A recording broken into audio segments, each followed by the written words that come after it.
मेरे प्यारे देशवासियों, नमस्कार। कोरोना के प्रभाव से हमारी मन की बात भी अछूती नहीं रही है। जब मैंने पिछली बार आपसे मन की बात की थी, तब पैसेंजर ट्रेनें बंद थी, बसें बंद थी, हवाई सेवा बंद थी। इस बार बहुत कुछ खुल चुका है। श्रमिक स्पेशल ट्रेनें चल रही हैं, अन्य स्पेशल ट्रेनें भी शुरू हो गई हैं। तमाम सावधानियों के साथ हवाई जहाज उड़ने लगे हैं। धीरे धीरे उद्योग भी चलना शुरू हुआ है। यानी अर्थव्यवस्था का एक बड़ा हिस्सा अब चल पड़ा है, खुल गया है। ऐसे में हमें और ज्यादा सतर्क रहने की आवश्यकता है। 2 गज की दूरी का नियम हो, मुंह पर मास्क लगाने की बात हो सके तो वहां तक घर में रहना हो। ये सारी बातों का पालन, उसमें जरा भी ढिलाई नहीं बरतनी चाहिए। देश में सबके सामूहिक प्रयासों से कोरोना के खिलाफ लड़ाई बहुत मजबूती से लड़ी जा रही है। जब हम दुनिया की तरफ देखते हैं तो हमें अनुभव होता है कि वास्तव में भारतवासियों की उपलब्धि कितनी बड़ी है। हमारी जनसंख्या ज्यादातर देशों से कई गुना ज्यादा है। हमारे देश में चुनौतियां भी भिन्न प्रकार की हैं, लेकिन फिर भी हमारे देश में कोरोना उतनी तेजी से नहीं फैल पाया जितना दुनिया के अन्य देशों में फैला। कोरोना से होने वाली मृत्यु दर भी हमारे देश में काफी कम है। जो नुकसान हुआ है उसका दुख हम सबको है, लेकिन जो कुछ भी हम बचा पाए हैं वो निश्चित तौर पर देश की सामूहिक संकल्प शक्ति का ही परिणाम है। इतने बड़े देश में हर एक देशवासी ने खुद इस लड़ाई को लड़ने की ठानी है। ये पूरी मुहिम पीपल ड्रिवन है।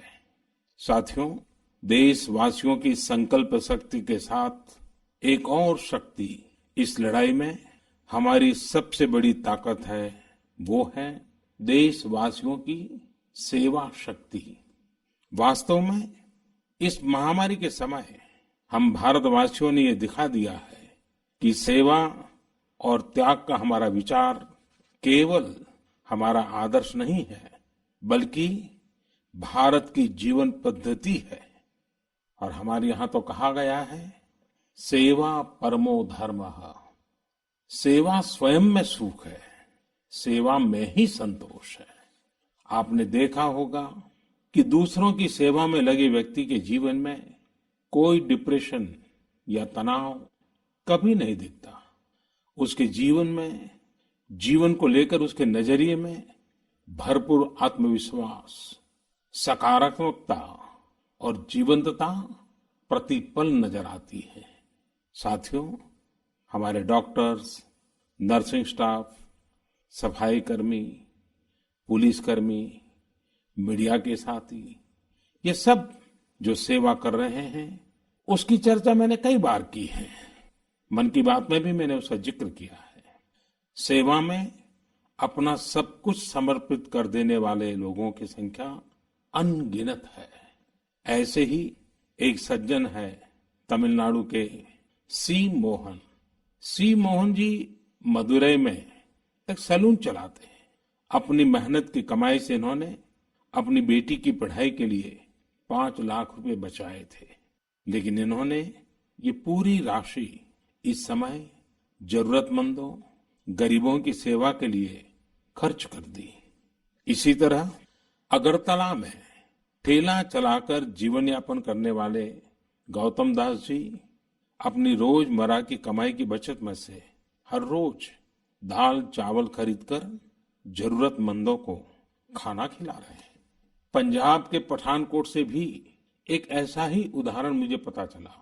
यहाँ दिव्यांग भाई राजू ने दूसरों की मदद से जोड़ी गई छोटी सी पूंजी से 3000 से अधिक मास्क बनवाकर लोगों में बांटे। भाई राजू ने इस मुश्किल समय में करीब 100 परिवारों के लिए खाने का राशन भी जुटाया। देश के सभी इलाकों से विमेन सेल्फ हेल्प ग्रुप के परिश्रम की भी अनगिनत कहानियां इन दिनों हमारे सामने आ रही है। गांवों में, छोटे कस्बों में हमारी बहनें, बेटियां हर दिन हजारों की संख्या में मास्क बना रही हैं। तमाम सामाजिक संस्थाएं भी इस काम में इनका सहयोग कर रही हैं। साथियों, ऐसे कितने ही उदाहरण हर दिन दिखाई और सुनाई पड़ रहे हैं। कितने ही लोग खुद भी मुझे नमो ऐप और अन्य माध्यमों के जरिए अपने प्रयासों के बारे में बता रहे हैं। कई बार समय की कमी के चलते मैं बहुत से लोगों का, बहुत से संगठनों का, बहुत सी संस्थाओं का नाम नहीं ले पाता हूं। सेवा भाव से लोगों की मदद कर रहे ऐसे सभी लोगों की मैं प्रशंसा करता हूं, उनका आदर करता हूं, उनका तहे दिल से अभिनंदन करता हूं। मेरे प्यारे देशवासियों, एक और बात जो मेरे मन को छू गई है वो है संकट की इस घड़ी में इनोवेशन। तमाम देशवासी गांवों से लेकर शहरों तक, हमारे छोटे व्यापारियों से लेकर स्टार्टअप तक, हमारी लैब्स कोरोना के खिलाफ लड़ाई में नए नए तरीके इजाद कर रहे हैं, नए नए इनोवेशन कर रहे हैं। जैसे नासिक के राजेंद्र यादव का उदाहरण बहुत दिलचस्प है। राजेंद्र जी नासिक में सतना गांव के किसान हैं। अपने गांव को कोरोना संक्रमण से बचाने के लिए उन्होंने अपने ट्रैक्टर से जोड़कर एक सैनिटाइजेशन मशीन बना ली है और ये इनोवेटिव मशीन बहुत प्रभावी तरीके से काम कर रही है। इसी तरह मैं सोशल मीडिया में कई तस्वीरें देख रहा था। कई दुकानदारों ने 2 गज की दूरी के लिए दुकान में बड़े पाइपलाइन लगा लिए हैं, जिसमें एक छोर से वो ऊपर से सामान डालते हैं और दूसरी छोर से ग्राहक अपना सामान ले लेते हैं। इस दौरान पढ़ाई के क्षेत्र में भी कई अलग अलग इनोवेशन शिक्षकों और छात्रों ने मिलकर किए हैं। ऑनलाइन क्लासेस, वीडियो क्लासेस, उसको भी अलग अलग तरीकों से इनोवेट किया जा रहा है। कोरोना की वैक्सीन पर हमारी लैब्स में जो काम हो रहा है उस पर तो दुनिया भर की नजर है और हम सबकी आशा भी। किसी भी परिस्थिति को बदलने के लिए इच्छा शक्ति के साथ ही बहुत कुछ इनोवेशन पर भी निर्भर करता है। हजारों सालों की मानव जात की यात्रा लगातार इनोवेशन से ही इतने आधुनिक दौर में पहुंची है। इसलिए इस महामारी पर जीत के लिए हमारी ये विशेष इनोवेशंस भी बहुत बड़ा आधार है। साथियों, कोरोना के खिलाफ लड़ाई का यह रास्ता लंबा है। एक ऐसी आपदा जिसका पूरी दुनिया के पास कोई इलाज ही नहीं है, जिसका कोई पहले का अनुभव भी नहीं है, तो ऐसे में नई नई चुनौतियां और उसके कारण परेशानियां हम अनुभव भी कर रहे हैं। ये दुनिया के हर कोरोना प्रभावित देश में हो रहा है और इसलिए भारत भी इससे अछूता नहीं है। हमारे देश में भी कोई वर्ग ऐसा नहीं है जो कठिनाई में ना हो, परेशानी में ना हो। और इस संकट की सबसे बड़ी चोट अगर किसी पर पड़ी है तो हमारे गरीब, मजदूर, श्रमिक वर्ग पर पड़ी है। उनकी तकलीफ, उनका दर्द, उनकी पीड़ा शब्दों में नहीं कही जा सकती। हम में से कौन ऐसा होगा जो उनकी और उनके परिवार की तकलीफों को अनुभव न कर रहा हो। हम सब मिलकर इस तकलीफ को, इस पीड़ा को बांटने का प्रयास कर रहे हैं। पूरा देश प्रयास कर रहा है। हमारे रेलवे के साथी दिन रात लगे हुए हैं। केंद्र हो, राज्य हो, स्थानीय स्वराज की संस्थाएं हो, हर कोई दिन रात मेहनत कर रहे हैं। जिस प्रकार रेलवे के कर्मचारी आज जुटे हुए हैं, वे भी एक प्रकार से अग्रिम पंक्ति में खड़े कोरोना वॉरियर्स ही है। लाखों श्रमिकों को ट्रेनों से और बसों से सुरक्षित ले जाना, उनके खाने पीने की चिंता करना, हर जिले में क्वारंटाइन केंद्रों की व्यवस्था करना, सभी की टेस्टिंग, चेकअप उपचार की व्यवस्था करना, ये सब काम लगातार चल रहे हैं और बहुत बड़ी मात्रा में चल रहे हैं। लेकिन साथियों, जो दृश्य आज हम देख रहे हैं, इससे देश को अतीत में जो कुछ हुआ, उसके अवलोकन और भविष्य के लिए सीखने का अवसर भी मिला है।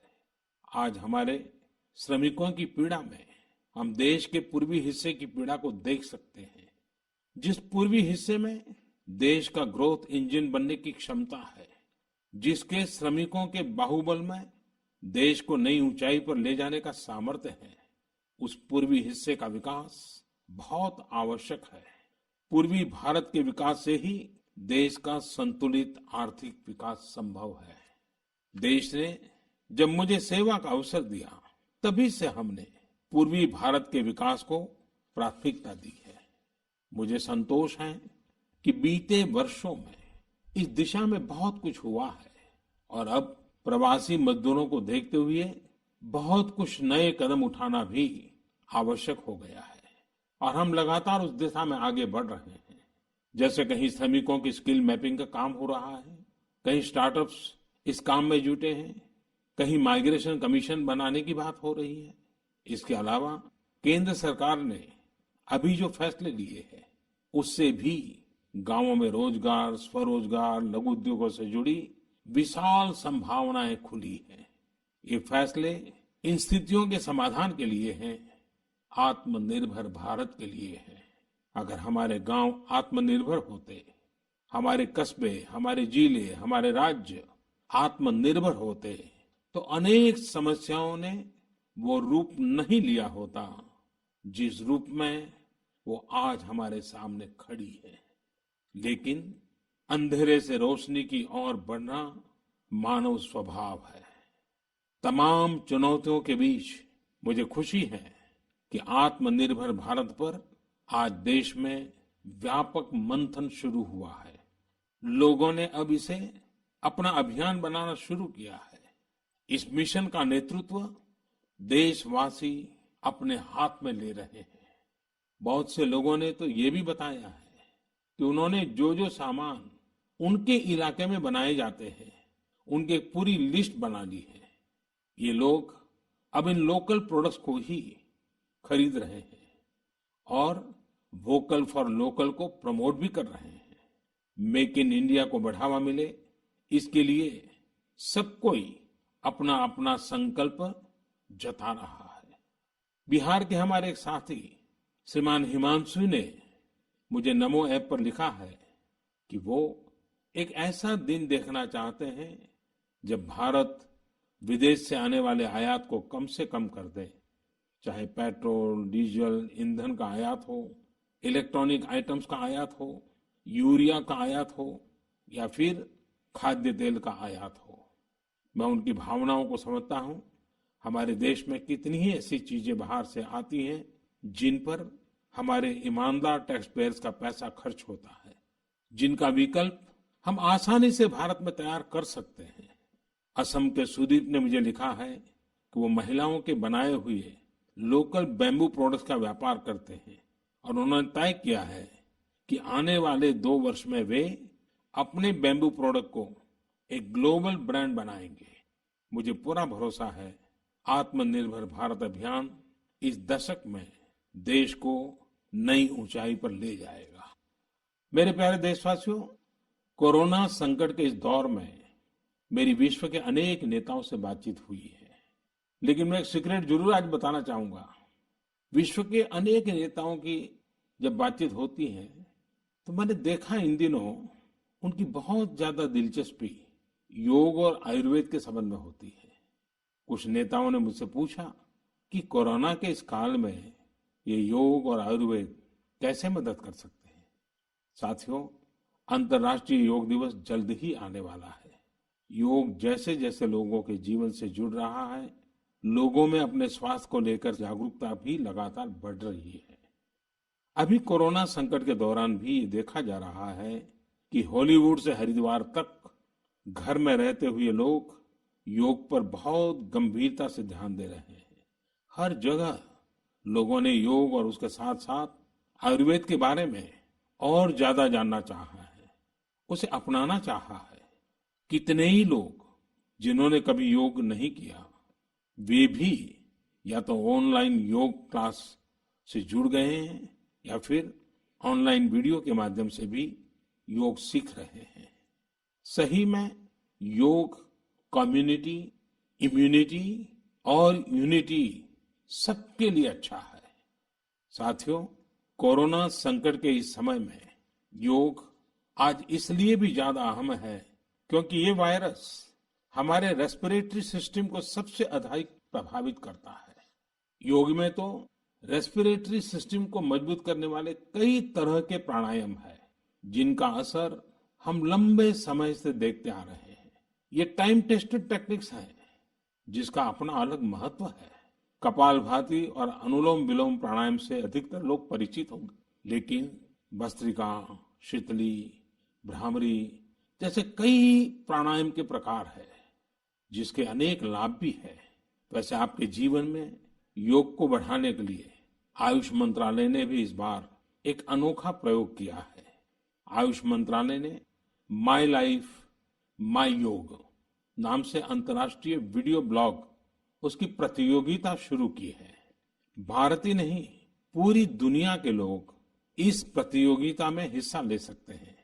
इसमें हिस्सा लेने के लिए आपको अपना 3 मिनट का एक वीडियो बना करके अपलोड करना होगा। इस वीडियो में आप जो योग या आसन करते हो वो करते हुए दिखाना है और योग से आपके जीवन में जो बदलाव आया है उसके बारे में भी बताना है।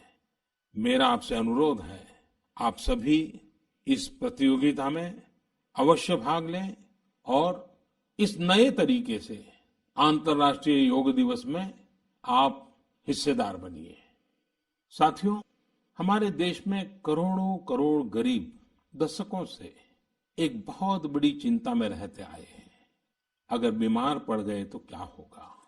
अपना इलाज कराएं या फिर परिवार के लिए रोटी की चिंता करें? इस तकलीफ को समझते हुए इस चिंता को दूर करने के लिए ही करीब 1.5 साल पहले आयुष्मान भारत योजना शुरू की गई थी। कुछ ही दिन पहले आयुष्मान भारत के लाभार्थियों की संख्या 1 करोड़ के पार हो गई है। 1 करोड़ से ज्यादा मरीज मतलब देश के 1 करोड़ से अधिक परिवारों की सेवा हुई है। 1 करोड़ से ज्यादा मरीज का मतलब क्या होता है मालूम है? 1 करोड़ से ज्यादा मरीज मतलब नॉर्वे जैसा देश, सिंगापुर जैसा देश, उसकी जो टोटल जनसंख्या है उससे 2 गुना लोगों को मुफ्त में इलाज दिया गया है। अगर गरीबों को अस्पताल में भर्ती होने के बाद इलाज के लिए पैसे देने पड़ते, इनका मुफ्त इलाज नहीं हुआ होता, तो उन्हें एक मोटा मोटा अंदाज है करीब करीब 14,000 करोड़ रुपए से भी ज्यादा अपनी जेब से खर्च करने पड़ते हैं। आयुष्मान भारत योजना ने गरीबों के पैसे खर्च होने से बचाए हैं। मैं आयुष्मान भारत के सभी लाभार्थियों के साथ साथ मरीजों का उपचार करने वाले सभी डॉक्टरों, नर्सेज और मेडिकल स्टाफ को भी बधाई देता हूं। आयुष्मान भारत योजना के साथ एक बहुत बड़ी विशेषता पोर्टेबिलिटी की सुविधा भी है। पोर्टेबिलिटी ने देश को एकता के रंग में रंगने में भी मदद की है। यानी बिहार का कोई गरीब अगर चाहे तो उसे कर्नाटका में भी वही सुविधा मिलेगी जो उसे अपने राज्य में मिलती। इसी तरह महाराष्ट्र का कोई गरीब चाहे तो उसे इलाज की वही सुविधा तमिलनाडु में मिलती। इस योजना के कारण किसी क्षेत्र में जहां स्वास्थ्य की व्यवस्था कमजोर है, वहां के गरीब को देश के किसी भी कोने में उत्तम इलाज कराने की सहूलियत मिलती है। साथियों, आप ये जानकर हैरान रह जाएंगे कि 1 करोड़ लाभार्थियों में से 80% लाभार्थी देश के ग्रामीण इलाकों के हैं। इनमें भी करीब करीब 50% लाभार्थी हमारी माताएं, बहनें और बेटियां हैं। इन लाभार्थियों में ज्यादातर लोग ऐसी बीमारियों से पीड़ित थे जिनका इलाज सामान्य दवाओं से संभव नहीं था। इनमें से 70% लोगों की सर्जरी की गई है। आप अनुमान लगा सकते हैं कि कितनी बड़ी तकलीफों से इन लोगों को मुक्ति मिली है। मणिपुर के चुरा चांदपुर में 6 साल के बच्चे केलेनसांग, उसको भी इसी तरह आयुष्मान योजना से नया जीवन मिला है। केलेनसांग को इतनी छोटी उम्र में ब्रेन की गंभीर बीमारी हो गई। इस बच्चे के पिता दिहाड़ी मजदूर हैं और मां बुनाई का काम करती है। ऐसे में बच्चे का इलाज कराना बहुत कठिन हो रहा था, लेकिन आयुष्मान भारत योजना से अब उनके बेटे का मुफ्त इलाज हो गया है। कुछ इसी तरह का अनुभव पुडुचेरी की अमूर्था वल्ली जी का भी है। उनके लिए भी आयुष्मान भारत योजना संकट मोचक बनकर आई है।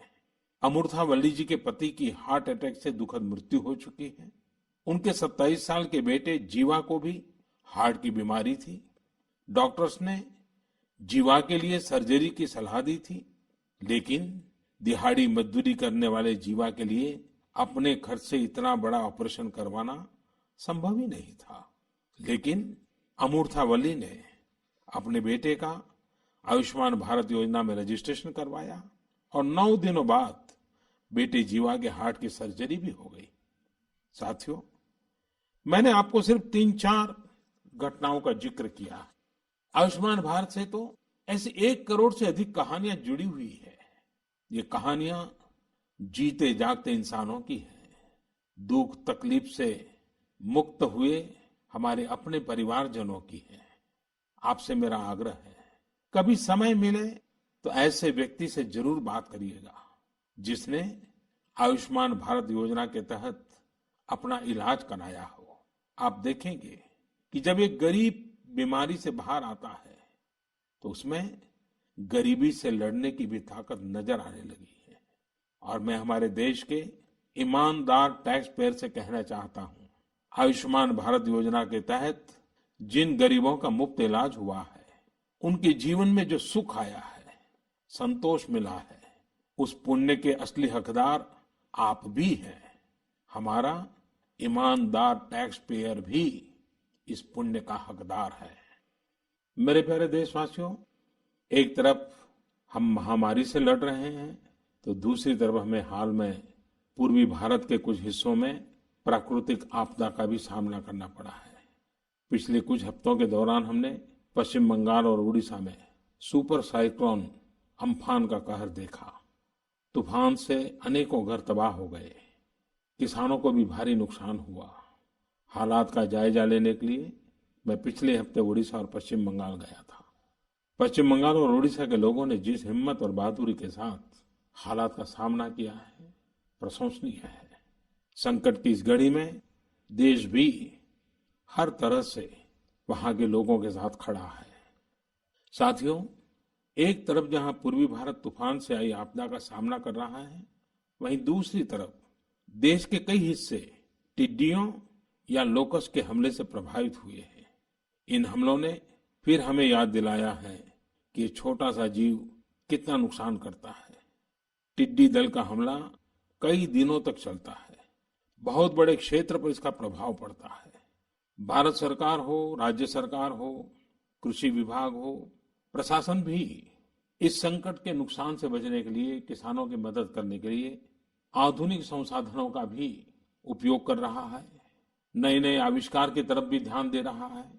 और मुझे विश्वास है कि हम सब मिलकर के हमारे कृषि क्षेत्र पर ये जो संकट आया है, उससे भी लोहा लेंगे, बहुत कुछ बचा लेंगे। मेरे प्यारे देशवासियों, कुछ दिन बाद ही 5 जून को पूरी दुनिया विश्व पर्यावरण दिवस मनाएगी। विश्व पर्यावरण दिवस पर इस साल की थीम है बायोडायवर्सिटी, यानी जैव विविधता। वर्तमान परिस्थितियों में यह थीम विशेष रूप से महत्वपूर्ण है। लॉकडाउन के दौरान पिछले कुछ हफ्तों में जीवन की रफ्तार थोड़ी धीमी जरूर हुई है, लेकिन इससे हमें अपने आसपास प्रकृति की समृद्ध विविधता को, जैव विविधता को करीब से देखने का अवसर भी मिला है। आज कितने ही ऐसे पक्षी जो प्रदूषण और शोर शराबे में ओझल हो गए थे, सालों बाद उनकी आवाज को लोग अपने घरों में सुन रहे हैं। अनेक जगहों से जानवरों के उन्मुक्त विचरण की खबरें भी आ रही हैं। मेरी तरह आपने भी सोशल मीडिया में जरूर इन बातों को देखा होगा, पढ़ा होगा। बहुत लोग कह रहे हैं, लिख रहे हैं, तस्वीरें साझा कर रहे हैं कि वो अपने घर से दूर दूर पहाड़ियां देख पा रहे हैं, दूर दूर जलती हुई रोशनी देख रहे हैं। इन तस्वीरों को देखकर कई लोगों के मन में ये संकल्प उठा होगा, क्या हम उन दृश्यों को ऐसे ही बना रख सकते हैं? इन तस्वीरों ने लोगों को प्रकृति के लिए कुछ करने की प्रेरणा भी दी है। नदियां सदा स्वच्छ रहें, पशु पक्षियों को भी खुलकर जीने का हक मिले, आसमान भी साफ सुथरा हो, इसके लिए हम प्रकृति के साथ तालमेल बिठाकर जीवन जीने की प्रेरणा ले सकते हैं। मेरे प्यारे देशवासियों, हम बार बार सुनते हैं, जल है तो जीवन है, जल है तो कल है, लेकिन जल के साथ हमारी जिम्मेवारी भी है। वर्षा का पानी, बारिश का पानी, ये हमें बचाना है। एक एक बूंद को बचाना है। गांव-गांव वर्षा के पानी को हम कैसे बचाएं? परंपरागत बहुत सरल उपाय हैं। उन सरल उपाय से भी हम पानी को रोक सकते हैं। 5 दिन 7 दिन भी अगर पानी रुका रहेगा तो धरती माँ के पास बुझाएगा, पानी फिर जमीन में जाएगा, वही जल जीवन की शक्ति बन जाएगा। और इसलिए इस वर्षा ऋतु में हम सबका प्रयास रहना चाहिए कि हम पानी को बचाएं, पानी को संरक्षण करें। मेरे प्यारे देशवासियों, स्वच्छ पर्यावरण सीधे हमारे जीवन, हमारे बच्चों के भविष्य का विषय है। इसलिए हमें व्यक्तिगत स्तर पर भी इसकी चिंता करनी होगी। मेरा आपसे अनुरोध है कि इस पर्यावरण दिवस पर कुछ पेड़ अवश्य लगाएं और प्रकृति की सेवा के लिए कुछ ऐसा संकल्प अवश्य लें जिससे प्रकृति के साथ आपका हर दिन का रिश्ता बना रहे। हाँ, गर्मी बढ़ रही है, इसलिए पक्षियों के लिए पानी का इंतजाम करना मत भूलिएगा। साथियों, हम सबको ये भी ध्यान रखना होगा कि इतनी कठिन तपस्या के बाद, इतनी कठिनाइयों के बाद देश ने जिस तरह हालत संभाला है, उसे बिगड़ने नहीं देना है। हमें इस लड़ाई को कमजोर नहीं होने देना है। हम लापरवाह हो जाएं, सावधानी छोड़ दें, ये कोई विकल्प नहीं है। कोरोना के खिलाफ लड़ाई अब भी उतनी ही गंभीर है।